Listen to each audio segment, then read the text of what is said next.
धन्यवाद। मैं ये जो बात इन्होंने कही है बहुत ही महत्वपूर्ण, श्याम, इन्होंने बात कही है। कमलाकांत दुबे शहीद सीओ के साड़ू साहब हैं। इस पर जवाब ले लेती हूं मैं महेश मिश्रा जी से, पूर्व डीआईजी जो हैं। सर, ये बहुत ही महत्वपूर्ण बात बोली है उन्होंने कि नीचे से ऊपर तक महकमे के लोग, चाहे वो राजनीति के हों, चाहे वो पुलिस महकमे के हों, अगर वो इसी तरह से बिके रहेंगे, अगर वो इसी तरह से अपराधियों का साथ देंगे, तो कौन जाएगा इन अपराधियों का एनकाउंटर करने के लिए? और आज जो 16 साथी फरार हैं विकास दुबे के, अगर वो पकड़े नहीं जाते तो कल वही विकास दुबे बनकर सामने आ जाएंगे। आपका कहना सही है। विकास दुबे इस इन्वेस्टिगेशन की शुरुआत और एक महत्वपूर्ण कड़ी है। इसके अलावा हमारे सामने बाकी साथियों को गिरफ्तार करें और गिरफ्तार करके इस इन्वेस्टिगेशन को इतना अच्छा अंजाम दें, इतने बढ़िया तरीके से इसको कंक्लूड करें कि हमें जो बाकी मैं रोकूंगी आपको, माफ कीजिए सर, मैं श्याम के पास ही जाती हूं। श्याम, बहुत ही महत्वपूर्ण बात कह रहे हैं ये, तो इस बात को ये कैसे अपने आप को समझाएंगे, या फिर इनको संतुष्ट कोई करेगा, इनको कोई समझाएगा कि अब नीचे से ऊपर के जो अधिकारी हैं वो अपराधियों के साथ नहीं मिले हैं? और एनकाउंटर वाली जो उन्होंने महत्वपूर्ण बात करी कि इसी तरह से अगर अपराधियों का साथ बड़े अधिकारी देंगे तो इनका एनकाउंटर, इनको पकड़ने के लिए कौन जाएगा? इनसे डरा डरा ही घूमेगा, जैसे कानपुर के अंदर विकास दुबे का खौफ लोगों के अंदर था।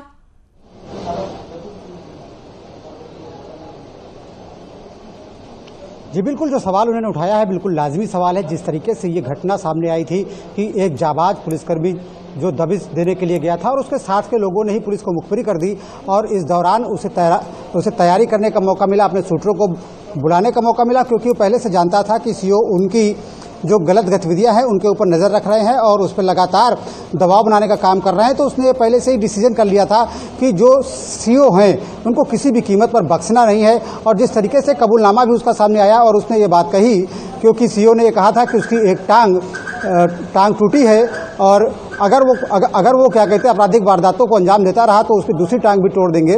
उसके बाद जिस तरीके से उनके शव के साथ नृशंसता की गई, जिस तरीके से बर्बरता के साथ उनकी टांगों को काटा गया, तो निस्संदेह जो पुलिस के कर्मचारी थे उनकी जब भूमिका सामने आई और उसके बाद उस पर सवाल उठे, कुछ पुलिसकर्मी जेल भी गए। अब इसके अलावा भी जो तमाम दूसरा तंत्र है, जो आसपास के जिलों के जो पुलिसकर्मी हैं, जो आसपास के थानों के पुलिसकर्मी हैं, उनकी जो भूमिका है वो रडार पर है, उनकी भूमिका की जांच की जा रही है।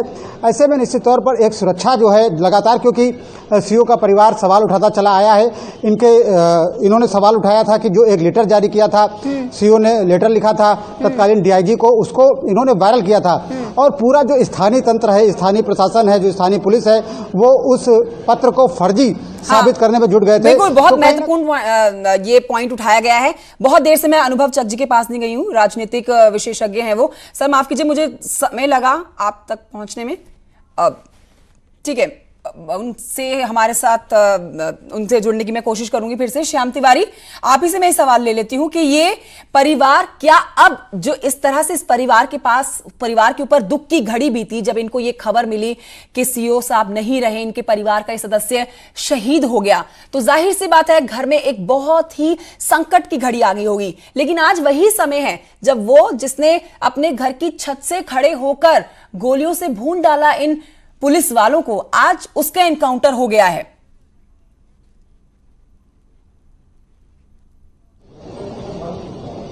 जी बिल्कुल, मैं सीओ साहब के परिजनों से जवाब लेना चाहूँगा। उनके सालों सवारी मौजूद है, उनसे पूछना चाहूँगा कि किस तरीके से वो राहत महसूस कर रहे हैं। क्या लगता है कि उन्हें कुछ हद तक इंसाफ मिला है, या किस तरीके की आगे की गतिविधियाँ बढ़नी चाहिए, क्या कार्रवाई आगे होनी चाहिए? जी ये बताइए, किस तरीके से आगे गतिविधियाँ होनी चाहिए, अभी कितना लोगों के ऊपर कार्रवाई होनी बाकी और कैसे ये कार्रवाई उम्मीद कर रहे हैं आप? बहुत संक्षेप में मैं आपको बताता हूं। हमारी शुद्धता लायक काम तो योगी जी ने कर दिया है। मृत्यु के 10वें दिन जो हम शुद्धिकरण करते हैं घर का और उस जीव को मुक्ति देते हैं, कि तो उतना तो उन्होंने कर लिया, इसके लिए मेरा उनको सादर धन्यवाद। हम घर की तो शुद्धता कर लेंगे, अब आप समाज की शुद्धता में जुट जाइए। जो बताया गया है पूरा शुद्धिकरण तब होगा जब ये 3 प्रकार के तत्वों में उसको संरक्षण देने वाले लोग, चाहे वे कोई भी हों, सामने आएंगे, उसके साथ ही पकड़े या मारे जाएंगे और विधिवत कानूनी कार्यवाही हो करके सब अपने मुकाम तक पहुंचाए जाएंगे। तब कहीं आप कह सकते हैं श्याम जब रोक रही हूं, मैं समाज आपको अमित गंजू की तरफ जाएंगे जो कि घटनास्थल पर मौजूद हैं जहां पर ये एनकाउंटर किया गया है। अपडेट उनके पास है। अमित, क्या अपडेट है? देखिए कंचन जी, मैं आपको बताना चाहूंगा कि इसमें एक सबसे बड़ा अपडेट ये है कि टोटल 7 लोग इसमें इंजर्ड हुए हैं पुलिस के, जिसमें 2 के बुलेट स्ट्रक किए हैं और 5 को चोटें आई हैं, जिसमें इंस्पेक्टर रमाकांत पचौरी है, एक एएसआई है, बाकी कांस्टेबल्स हैं और एटीएस की टीम के लोग भी, माफी चाहूंगा, एसटीएफ की टीम के लोग भी इसमें मौजूद हैं। सबसे बड़ा अपडेट ये है कि मेरे ठीक पीछे फॉरेंसिक की टीम आ चुकी है। फॉरेंसिक की टीम, इसमें जो ग्लासेस टूटे थे क्योंकि इतनी बारिश हो रही है, इंस्पेक्टर साहब थोड़ा साइड हो जाएंगे आप प्लीज, थोड़ा सा।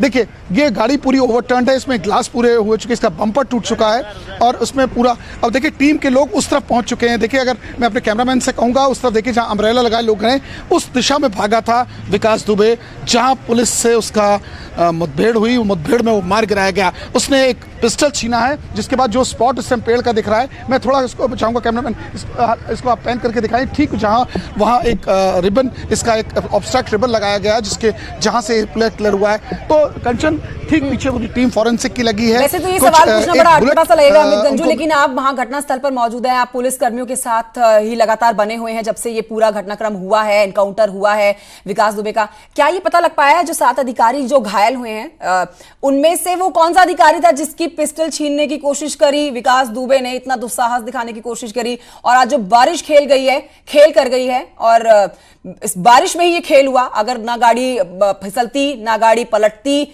ना इस तरह की स्थिति बनती कि विकास दुबे भागने की कोशिश करता और ना उसका एनकाउंटर होता, तो ये पता लग पाया कौन वो अधिकारी थे? देखिए बड़ा अहम सवाल आपने पूछा है। ये सब चीज़ें कहीं ना कहीं लीक आउट नहीं होनी चाहिए, लेकिन जो पुलिस के अधिकारियों का कहना है कि रमाकांत पचौरी जो आईओ था, उसकी पिस्टल छीनने का प्रयास किया और उस गाड़ी में वो मौजूद थे। पीछे से एटीएस के कुछ लोग, फिर माफी चाहूँगा एसटीएफ के लोग थे, उसके पीछे भागे। उसने पुलिस पे फायरिंग भी की है, जो पुलिस के अधिकारियों का कहना है, और एक्सचेंज ऑफ फायरिंग 6 से 7 फायरिंग हुई है, जिसके बाद वहाँ इस पैसेज की तरफ से होते हुए जो एक कच्चा रास्ता है, इसका मतलब कहीं ना कहीं विकास दुबे इस बात को जानता था कि इस गाँव का रास्ता, सचेंडी का ये पैसेज का रास्ता, कंचन जी आप भी नहीं जानती होंगी और हमारे दर्शक भी नहीं, लेकिन जो इस गांव से वाकिफ होगा, जिस गांव के पैसेज से वाकिफ होगा, उसे मालूम है इस गांव का रास्ता पीछे की तरफ होते हुए रेलवे क्रॉसिंग की तरफ जाता है और कहीं ना कहीं रेलवे क्रॉसिंग से होते हुए वो लाइन पार जा सकता था और दूसरे गांव में एंटर कर सकता था। चाहे बिनौर गांव की बात करें, चाहे हुजरा गांव की बात करें, चाहे सोमेर बात करें, चाहे मंडी की बात करें, उन गाँव का जिक्र उन लोगों के जहन में होता है जिनको हो सकता है। अमित गंजू रोक रही हूँ, बड़ी अपडेट दर्शकों तक पहुंचाएंगे। मुठभेड़ स्थल पर पहुंची है फॉरेंसिक टीम, तो लीजिए फॉरेंसिक टीम पहुंच गई है मुठभेड़ स्थल पर पहुंची है फॉरेंसिक टीम और अब आगे की कार्रवाई की जाएगी। तो आज ये पासा बिल्कुल पलट चुका है, जहां पर कोर्ट में पेशी होनी थी वहां अब ये फॉरेंसिक टीम पहुंची है क्योंकि एनकाउंटर कर दिया गया है, मुठभेड़ के दौरान मार गिराया गया है। तो वो जिंदा पकड़ लिया तो कह रहे थे जिंदा जो पकड़ लिया, खुलासा करना होता तो कौन ने रोका था? कल वो 17 घंटे 12 घंटे रहा। ऐसा नहीं है, इनको तो हर चीज पर मातम मनाना है। सर मध्य प्रदेश पुलिस ने 8 घंटे बातचीत करी, उसमें उसने क्या कुछ खुलासा किया, कुछ बताया उसने? किस तरीके का रुका था, किस तरीके से आया गया, किन लोगों ने संरक्षण दिया था? क्योंकि ये हुआ कि 2 दिन से उज्जैन में था वो, तो जब अलर्ट जारी किया हुआ था गृह मंत्रालय की तरफ से, 2 दिन से उज्जैन में नहीं था और उसने 8 घंटे की बातचीत में सर पुलिस के पास कोई आवश्यकता महसूस नहीं होती उसकी। सर कुछ जानकारी उसने दी आपको कि कैसे आया ये जो सवाल? नहीं, मुझे कोई जानकारी नहीं। पुलिस को, आपका मतलब पुलिस को 8 घंटे पूछताछ करी, तो सर उसने क्या बताया? कुछ बताया भी नहीं। क्या अपराधी है, अपराध की बात हुई और अपराध जैसे घटित हुआ आप सबको मालूम है, वही उसने बताया, नई बात कोई नहीं बताई। सर मंत्रिमंडल के विभागों का बंटवारा कब तक होगा? बहुत जल्दी हो जाएगा, प्रतीक्षा करिए। सर क्या आज बहुत महत्वपूर्ण चीज है, उसके बारे में आपकी जिज्ञासा नहीं होती। आज प्रधानमंत्री जी इतने बड़े सोलर उसका, जिससे पूरे देश को लाभ मिलने वाला है, प्रदेश को लाभ मिलने वाला है, आप सब इस बात को जरूर कहें कि आभार प्रधानमंत्री जी का कि पूरे देश के लिए और मध्य प्रदेश के लिए आज बड़ा सुखद क्षण है कि वो हमारे सबसे बड़े पावर प्लांट। गृह मंत्री नरोत्तम मिश्रा को आप सुन रहे थे, जो सीधे तौर पर कह रहे हैं कि एनकाउंटर होना जरूरी हो गया था क्योंकि ऐसे हालात बन गए थे। और शहीद सिपाही के पिता जितेंद्र माफ कीजिए, तीर्थपाल सिंह शहीद के पिता हमारे साथ मौजूद है, उनसे बात कर लेते हैं। सर, पहला रिएक्शन आपका।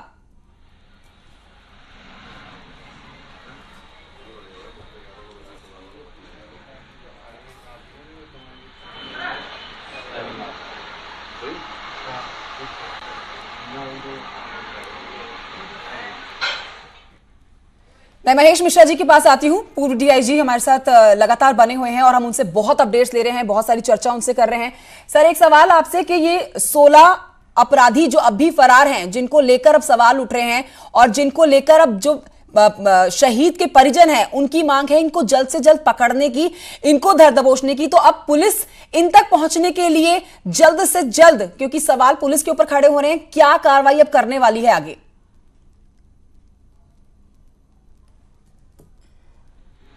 अब ये तो प्रशासन ही जाने साहब क्या कार्रवाई करेंगे मैम। अब इस चीज़ के लिए क्या है, किस तरीके से कार्रवाई करेंगे। हमारी तो इच्छा यही है कि उनको जल्द से जल्द कार्रवाई की जाए और सही टाइम पे लाके पब्लिक के सामने फैसला दिया जाए। ठीक है सर, ये एक सवाल यहां पर यह भी बनता है कि पुलिस के पास एक बहुत बड़ा चैलेंज था, एक बहुत बड़ी चुनौती थी। जब ये पकड़ा गया विकास दुबे, इसके पास कई वो नाम थे, कई वो अधिकारी, बड़े अधिकारी, राजनीतिक गलियारे से वो जो इसको संरक्षण देते थे, जिनके लिए ये काम करता था, जिनके साथ ये काम करता था। तो पुलिस के पास एक बहुत बड़ा मौका था इसको कोर्ट पहुंचा के उन नामों को भी बाहर निकालने का। तो ये एक बहुत बड़ी पुलिस को कमी महसूस होगी इसका इनकाउंटर करने के बाद। इसके साथ वो राज चले गए सारे।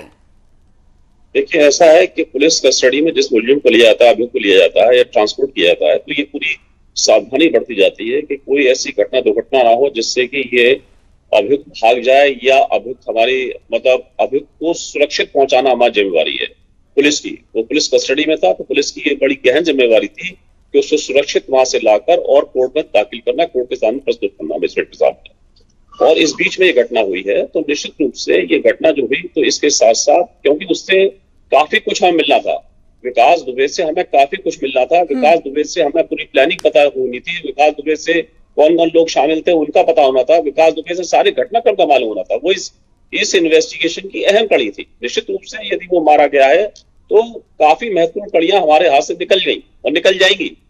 लेकिन अब इन 16 अभियुक्त जो उनके साथ में थे, उनका पकड़ा जाना बहुत जरूरी है। उनका पकड़े जाने के साथ साथ उन हथियारों की रिकवरी, जिन हथियारों से हत्या हुई हमारे पुलिसकर्मियों और अधिकारियों की, क्योंकि अभी तक वो असला नहीं पकड़ा गया कोई भी। यदि कल कोर्ट में केस जाएगा तो यही बात होगी कि किन हथियारों से इनकी हत्या हुई, क्योंकि पुलिस के हथियार नहीं थे, वो उनके अपने हथियार थे। अभी तक कोई हथियार बरामद नहीं हुआ है उनके। तो इनकी गिरफ्तारी होना, इनके कब्जे से या इनकी जानकारी, इनकी इंफॉर्मेशन अनुसार सारे हथियारों का रिकवर होना, घटनाक्रम की जानकारी होना, ये बहुत जरूरी है। और अब इस इन्वेस्टिगेशन का एक बहुत ही सफलतम तरीके से कंक्लूड होना, क्योंकि 90 दिन के अंदर इनके खिलाफ चार्जशीट जानी है और उसमें कोई भी कोताही ना हो, कोई ऐसा क्लू ना छोड़ा जाए, कोई ऐसी लूपहोल ना छोड़ी जाए जिससे कि इनको लाभ हो, इन अभियुक्तों को, जैसा कि पहले संतोष शुक्ला के मामले में हुआ, वो दोबारा रिपीट ना हो। हमारी सबसे महत्वपूर्ण जो हमारी समय आज पुलिस विभाग के सामने है, तो वो है कि इस इन्वेस्टिगेशन को बहुत सफलतापूर्वक कंक्लूड करना और इनको अंजाम तक पहुंचाना। जी सर।